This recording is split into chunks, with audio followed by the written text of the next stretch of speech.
श्री शिवाय नमस्तु। महाराज दुनिया के लोग नहीं समझते कि शंकर पर जल चढ़ाने का क्या लाभ है। शिव महापुराण कहती है, अगर एक दिन शिव महापुराण की कथा कहती है, मंगलवार को अगर शिव जी के मंदिर में, शंकर के मंदिर में जाकर 1 लोटा पानी चढ़ाया जाता है तो हमारे कार्य में उन्नति होती है। कोई व्यापार नहीं चलता हो, दिक्कत आ रही हो तो हनुमान जी के दूसरे नंबर का भाई गतिमान का स्मरण करो। हनुमान जी के उल्टे पांव का सिंदूर लाकर गतिमान का नाम लेकर स्वस्तिक बना दिया जाए व्यापार वाली जगह पर, तो व्यापार अच्छा चलने लगता है महाराज। कोई व्यक्ति पैसा खा गया, नहीं दे रहा, बहुत परेशान हो गए, मांग मांग कर दे गए, नहीं दे रहा, हाथ जोड़ लिया, पांव जोड़ लिया, सब कुछ कर लिया, नहीं दे रहा, तो हनुमान जी के तीसरे नंबर का भाई रतिमान, रतिमान, गतिमान रतिमान, रतिमान का नाम लीजिए। पीपल के पत्ते पर लाल सिंदूर से जो व्यक्ति पैसा लेकर गया उसका नाम लेकर बहते हुए पानी में अपनी कामना कर रतिमान का नाम लेकर छोड़ दीजिए। 15 दिन में रतिमान ऐसी उतावली मचाता है कि उसको हाथ जोड़कर वो खुद फोन लगाकर बोलता है, भैया तेरा मैं पैसा लौटा दूंगा। रतिमान का स्मरण किया जाता है। रतिमान, ध्यान दीजिएगा, हनुमान का एक स्मरण, पंचमुखी हनुमान का एक भाव।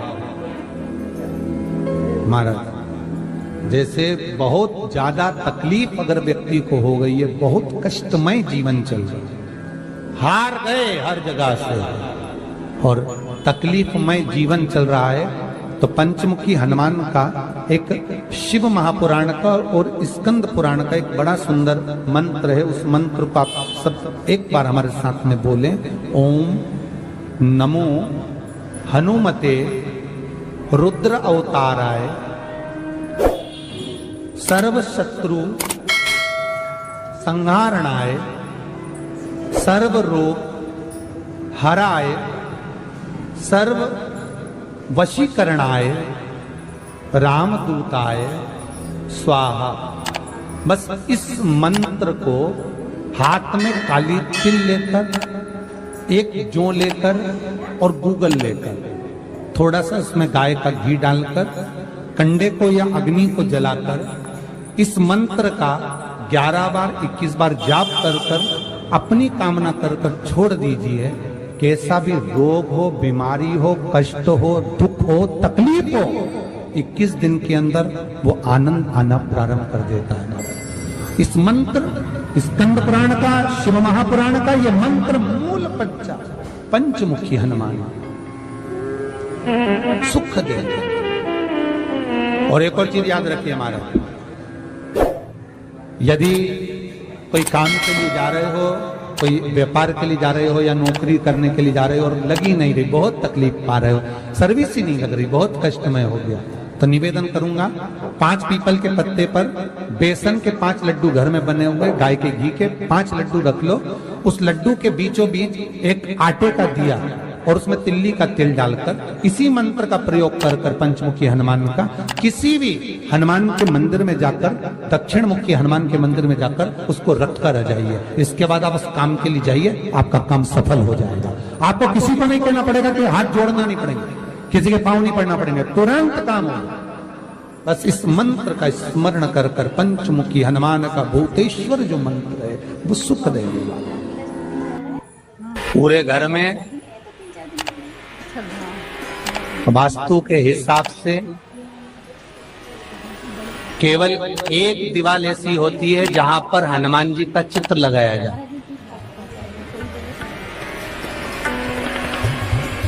चाहे तुम पर्वत उठाने वाला चित्र लगाओ हनुमान जी का, चाहे बैठे हुए लगाओ, चाहे रामायण पढ़ने वाला लगाओ, चाहे लंका दहन करने वाला लगाओ, चाहे राम नाम जपने वाला लगाओ, चाहे लक्ष्मण को संजीवनी देने वाला लगाओ, चाहे मौन मुद्रा में लगा दो, चाहे स्तुति में लगा दो, चाहे भजन में लगा दो। हनुमान जी का कोई भी चित्र लगता है तो ना पूरब में लगेगा, ना पश्चिम में लगेगा, ना दक्षिण में लगेगा। हनुमान जी का अगर चित्र लगता है तो उत्तर की दीवार में दक्षिण को देखते हुए लगता है, केवल एक ही स्थान।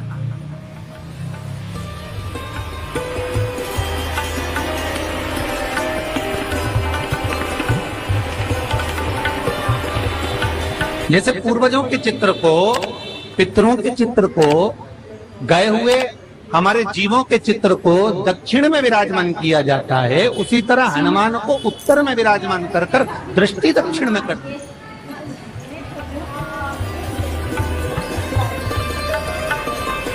घर में हनुमान जी के जितने फोटो होते हैं उसको केवल दक्षिण दिशा में लगा, और उत्तर दिशा में लगा बिठाते थे, और दक्षिण की ओर उनकी दृष्टि होना चाहिए, दक्षिण की ओर उनका मुख होना चाहिए। क्यों? महाराज, अगर व्यक्ति के जीवन में कोई बीमारी आने वाली है, व्यक्ति के जीवन में कोई रोग आने वाला है, व्यक्ति के जीवन में अगर कोई कष्ट आने वाला है, व्यक्ति के जीवन में अगर कोई परेशानी आने वाली है, व्यक्ति के जीवन में कोई एक्सीडेंट का योग भी बनने वाला है, तो शास्त्र कहता है वो दिशा दक्षिण से ही बनता है।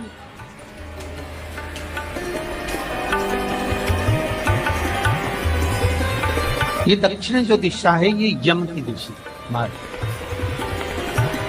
यहाँ संपूर्ण परिवार के साथ यमराज अपने आनंद में निवास है।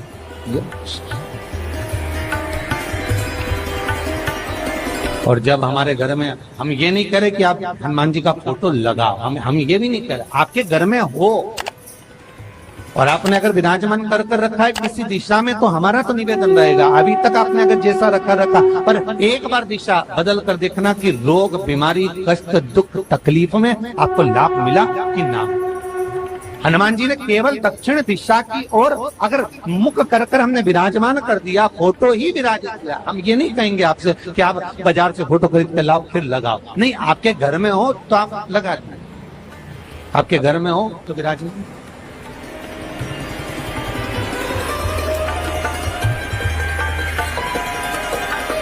अच्छा, कितनी विपरीतता है वो भी आप जरा जानिएगा महाराज, कि शंकर भगवान के ऊपर जो जल चढ़ाया जाता है उसकी जलाधारी उत्तर में जाती है महाराज। भगवान शिव का जो जल जा रहा है वो उत्तर की ओर जा, और हनुमान जी को उत्तर में विराजमान कर मुख दक्षिण की ओर कर। क्यों? प्रबल दिशाओं में उत्तर और दक्षिण महाराज, ये जो दो दिशाएं, इनको साधने के लिए कोई देवता आगे नहीं। अगर इन दिशाओं को कोई साधने वाला है तो केवल एक देवाधिदेव महादेव ही हो सकता। काल का हरण करने वाला वो महाकाल ही हो सकता। शंकर का ही एक अवतार है हनुमान जी महाराज, रुद्र अवतार महाराज। हनुमान जी से कहा तुम दक्षिण की ओर दिशा पर संभालिए। शिव जी कहते हैं मेरा जल जब उत्तर की ओर जाएगा तो इस दिशा को मैं संभालू, चिंता ना करिए। जो स्मरण करने वाला होता है, भजन करने वाला होता है, कीर्तन करने वाला होता है, नाम जाप करने वाला होता है, उसका भी शास्त्र विधान कहता है,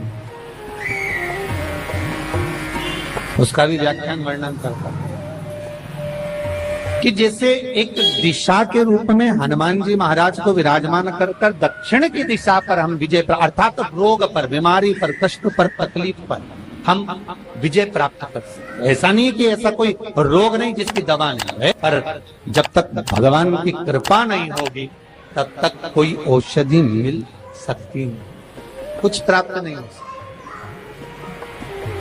जब भगवान करुणा करते हैं तो आप रूप कुछ ना कुछ सुख की अनुभूति हो जाती है, अपने आप सुख का भान हो जाता है।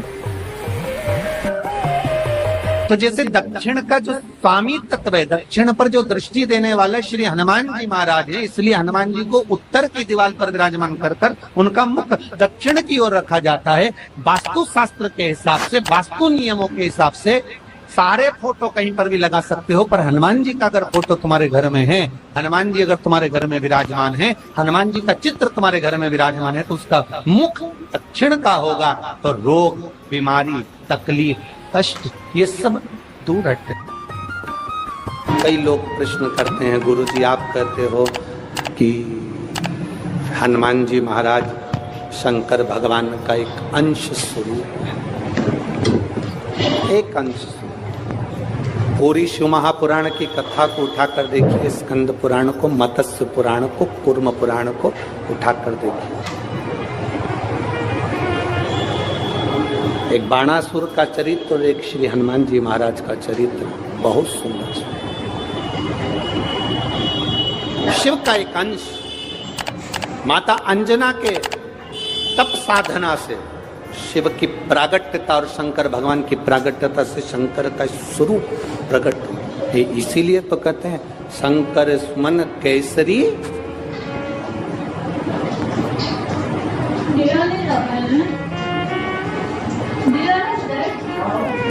शिव का एक स्वरूप है हनुमान जी। हम तो हमेशा कहते हैं अगर आप हनुमान जी का भी दर्शन कर रहे हैं तो ये अंदाजा लगा कर रखें कि आप शंकर का दर्शन कर रहे हैं। आप शंकर का दर्शन कर रहे हैं तो ये अंदाजा लगा कर रखें कि आप हनुमान जी का दर्शन कर रहे हैं। सब एक, कोई भेद नहीं, सब एक, कोई भेद नहीं। देवताओं, आप एक बेलपत्र, जैसे आप एक बेलपत्र कि ये दो जो पत्तियां होती हैं, जरा ध्यान देंगे, ये दो जो पत्ती नीचे की रहती है बेलपत्र, आगे का भाग एक बेलपत्र और नीचे की जो ये दो पत्तियां होती हैं, इन दो पत्तियों के ऊपर एक एक शमी पत्र। ये दो जो पत्तियां हैं, इन पत्तियों के ऊपर एक एक शमी पत्र और लाल चंदन ये रखकर कितना भी रोगीला व्यक्ति हो, रोग से ग्रसित व्यक्ति हो, जिंदगी में कितना ही दुख पड़ रहा हो, बेलपत्र की ये दोनों पत्ती जिसके ऊपर शमी पत्र रखकर, लाल चंदन रखकर श्री हनुमान जी महाराज और हनुमान जी महाराज के तीसरे नंबर के भाई श्री गतिमान जी। हनुमान जी कितने भाई हैं? 6। उसमें हनुमान, रतिमान, प्रतिमान, मतिमान, गतिमान, तो जो नीचे के क्रम में आते हैं श्री गतिमान जी, उन गतिमान जी और हनुमान जी का नाम लेकर जो शिवलिंग के ऊपर समर्पित कर देता है, रोग का निवारण होता ही। रोग मंगल का प्रदोष निकाल कर रख लो कि मंगल का प्रदोष इस दिन पड़ रहा है, मंगल की त्रयोदशी तिथि पड़ रही है, प्रदोष व्रत मंगलवार का पड़ रहा है। और जिन लड़का लड़की को मंगल होते हैं, जिन कन्या और वर को मंगल होते हैं, केवल शंकर भगवान के मंदिर में जाकर चौमुखी दिया, 4 बत्ती का दिया आटे का, उसमें घी डालकर लड़की शंकर भगवान के मंदिर में मात्र 7 बार शंकर पे से उतार कर 3 बार स्वतः उतार कर शिव के मंदिर में रख देती है, उसका मंगल आड़े आता ही नहीं है, मंगल नहीं आता संग। मंगल प्रदोष व्रत का इतना महत्व है महाराज। जब जिस महीने में जो प्रदोष पड़ा करे, जब प्रदोष पड़े, बन सके 1 बेलपत्र, बन सके 5 बेलपत्र, शमी पत्र, हरा मूंग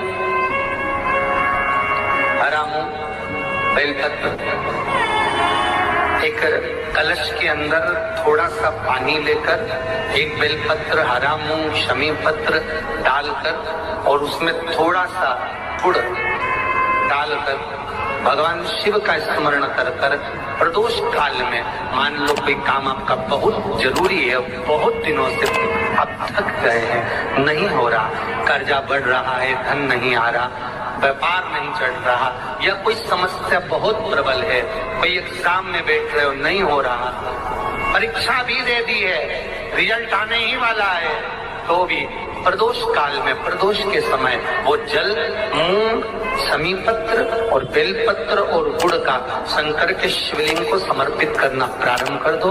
2 या 3 प्रदोष करोगे, बाबा आपकी मनोकामना शीघ्र पूर्ण कर देगा। शंकर भगवान पर चढ़े हुए जल जब नीचे की ओर आता है, जिस जगह पर जल गिरता है, उस जगह पर मात्र 1 दुर्गा प्रदोष के दिन अपनी कामना कर इस शरीर के सुख के लिए शंकर भगवान के जल गिरने वाले स्थान के पास में अवधूतेश्वर महादेव के नाम से रख दी जाती है, तो जिंदगी में कभी बड़ी बीमारी नहीं आती। उसी तरह जिससे रोग को समाप्त करने के लिए दुर्गा का प्रयोग किया जाता है। कभी ऐसा योग लगे आपके जीवन में कि आप जिस व्यापार को आपने करा, उस व्यापार में आपको फल नहीं मिला, फिर आपने व्यापार चेंज करा, फिर बदल कर देखा, फिर उस व्यापार को कर देखा, उसमें फल नहीं मिला, फिर आपने वापिस व्यापार को बदलने का विचार किया, तो हमारा निवेदन रहेगा उस व्यापार को बदलने से पहले एक काम जरूर कर दे। 3 स्थान पर बेलपत्र को चढ़ा कर देखिएगा। अगर आपको लगे कि मैंने व्यापार बदल लिया, एक बार बदला,